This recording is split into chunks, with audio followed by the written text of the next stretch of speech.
In 2024, Christine Fields entered Woodhull Medical Center in Brooklyn, believing she would leave with her child in her arms. She was 30 years old, a mother. Her pregnancy had reached its final chapter, and doctors recommended a cesarean section, a procedure described as routine. Routine is a dangerous word. The operating room was bright and clinical, filled with people trained to save lives. During the C-section, something went catastrophically wrong. Investigators later determined that Christine suffered damage to a uterine artery, a known but critical surgical risk. Alone, that injury was survivable.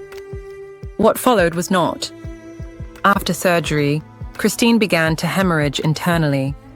Her body was losing blood faster than it could be replaced. Vital signs shifted, alarms blinked, warnings flashed. But inside the system meant to catch them, communication broke down. Surgical staff failed to recognize the severity of the bleeding.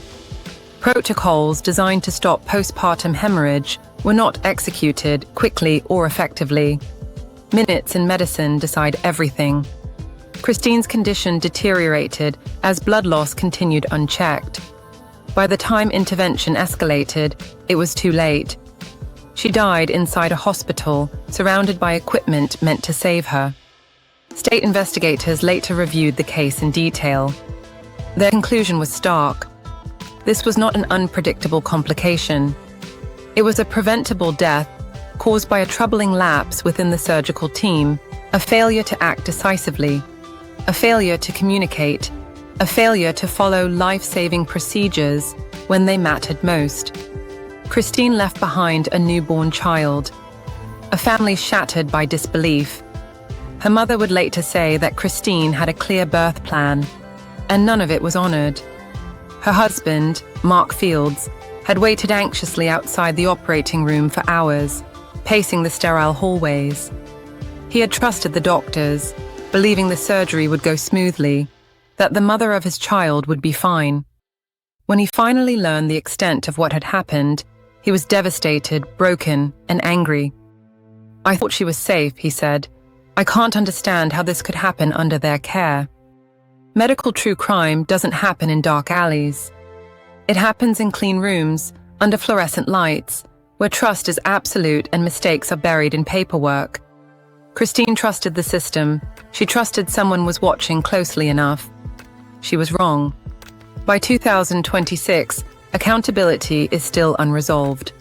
Woodhull Medical Center, Brooklyn, cesarean section, uterine artery injury, internal bleeding, miscommunication, delayed response, preventable death, maternal mortality crisis.